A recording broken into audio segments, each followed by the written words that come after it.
Welcome to Sunday Scaries Student Edition. My name is Dora Kamau, and I'm one of the mindfulness and meditation teachers here at Headspace. And today, I'm joined by a very special guest. Hi, Gael. Hi, Dora.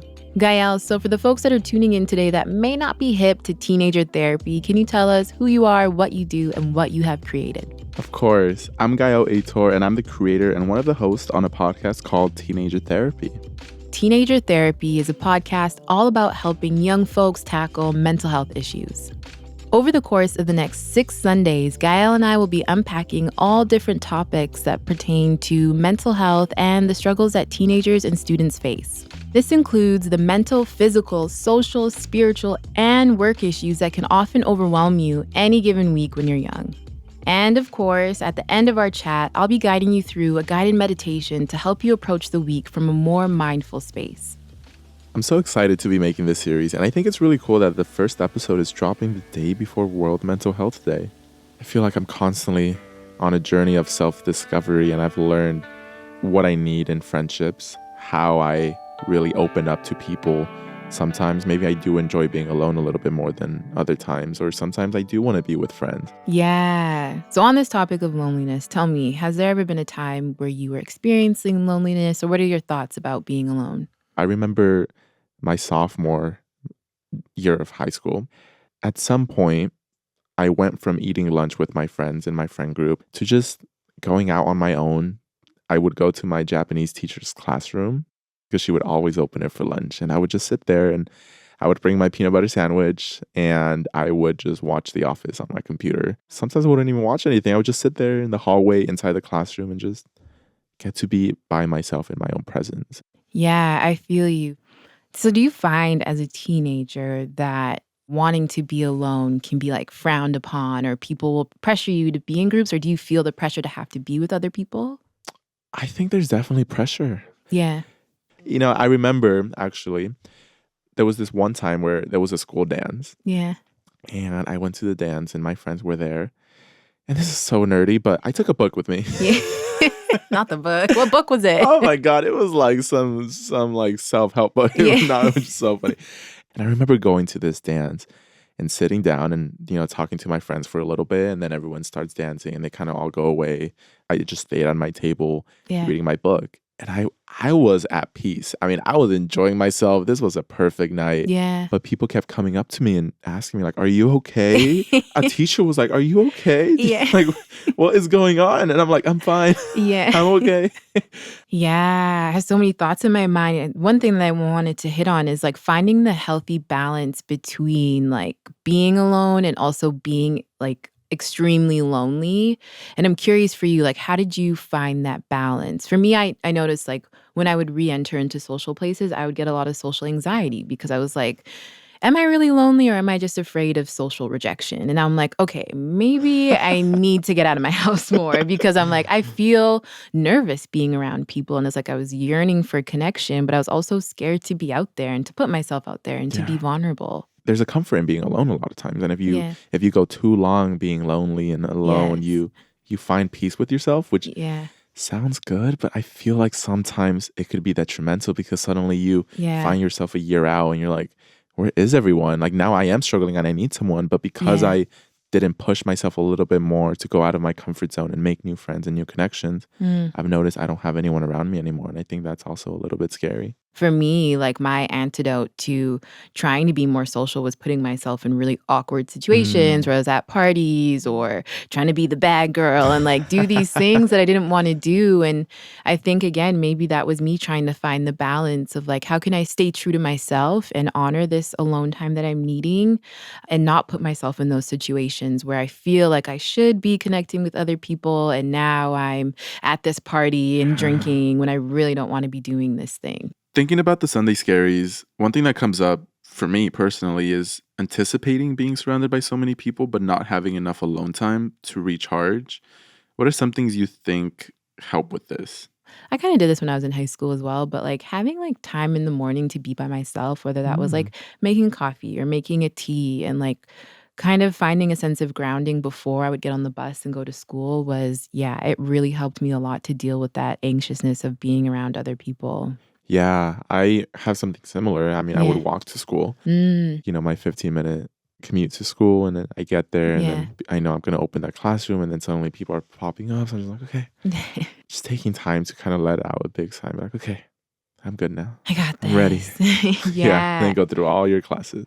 Yeah, and I think even just, like, seeing maybe your really extroverted friend that is wanting that alone time, for me, I think about compassion and being able to see someone else struggling. It's like, okay, like, there's this shared sense of, like, human condition, like, you're struggling, I'm struggling, Hmm. and I feel for you, and that can also be a sense of connection as well, where it's like, we don't even have to talk, but I see you, you Yeah. see me, and there's, like, this understanding of, like, sometimes this is just what we need.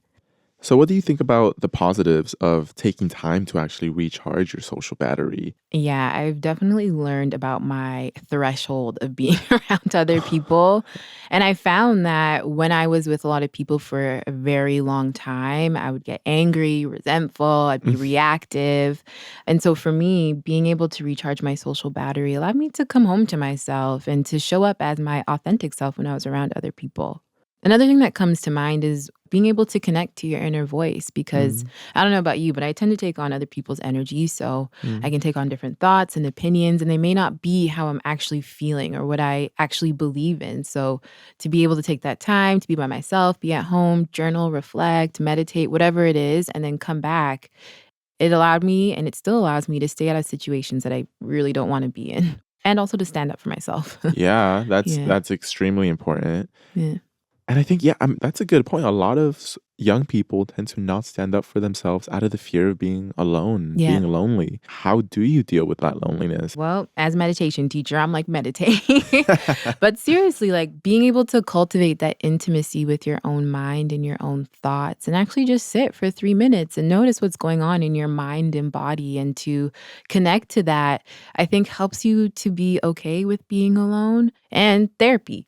So, seeing Yes. a therapist, having that unbiased opinion and having someone help you out because sometimes we can sit alone with our minds and then we start to really like fixate on the fact that we are feeling one way. Yeah. Well, I recently started going to therapy, and it's been incredibly helpful having someone ground me when my mind is getting out of control. So, great advice. Yeah. And if you can't sit down and meditate with your eyes closed, there's also the aspect of mindfulness where even just taking a moment to pause and placing a hand over your heart and just Mm. noticing what's going on is a form of mindfulness as well.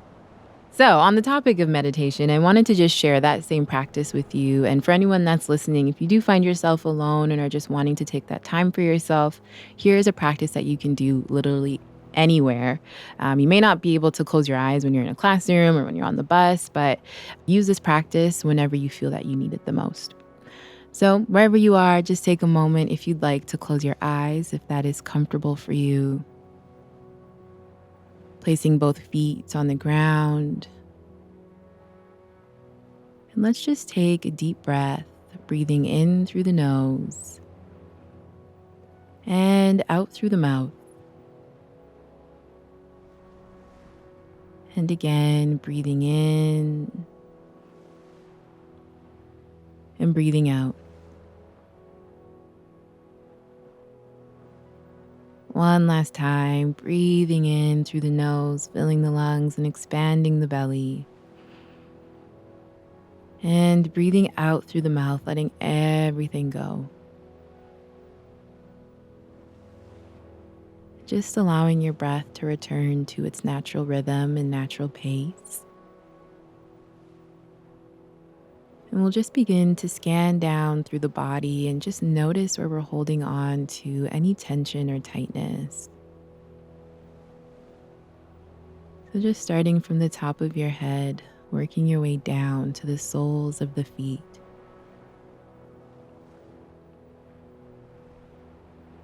Just kindly and curiously observing where you're holding on. Noticing where you can begin to let go.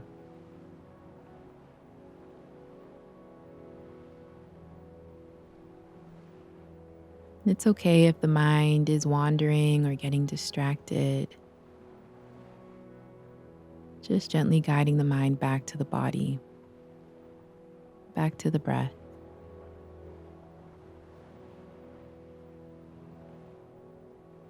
And then, if you'd like, If it feels comfortable for you, just placing a hand over your heart. Just connecting to your heart space here, feeling that rising and falling of your chest. And in this moment, just seeing yourself as you are. Letting go of any labels, any stories, any judgments. Just connecting to the human that is here listening.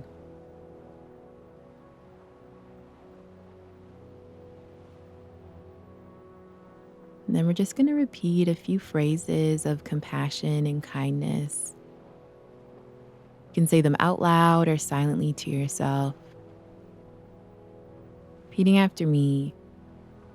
May I feel seen.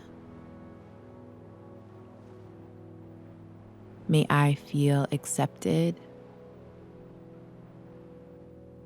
And may I feel connected.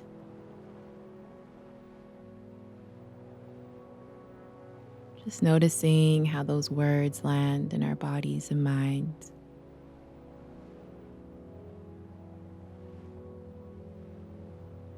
Now, just bringing to mind the folks that are tuning in, listening to this show, that may also be experiencing a sense of loneliness. Creating this sense of connection. Again, repeating after me. May you feel seen. May you feel connected. And may you feel accepted. And to close, we'll just take a big breath, breathing in that sense of compassion for ourselves. And then breathing out that sense of compassion for everyone else. One more time, breathing in and breathing out. And then just resting both of your hands on your lap, feeling the feet on the floor. Inviting gentle movement back into your hands and your toes. And whenever you're ready, in your own time, slowly and gently opening the eyes. Just noticing how you're feeling, noticing what's present for you in this moment. Seeing if you can take this breath with you whenever you're feeling that sense of loneliness or isolation. Seeing if you can breathe in that sense of compassion for yourself and all others. Because as we shared, a lot of us can be experiencing loneliness, and it is a shared human condition. So as you breathe in, you're breathing in that compassion for yourself. And as you breathe out, you're sending it out to all others who may be experiencing this very same thing. How are you feeling, Gael? I feel so relaxed. Good.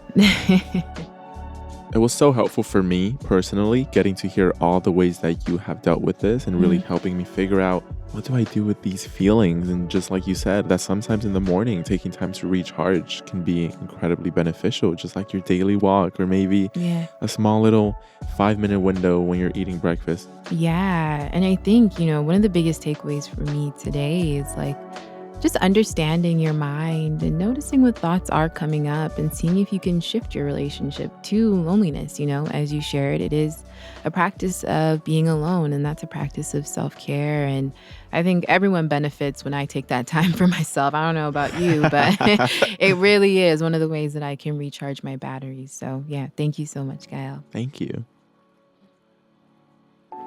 All right, y'all. Thank you so much for listening and tuning in with yourself today. Feel free to return to this episode and to this meditation anytime you experience the desire to be alone, but aren't quite sure what to do about it.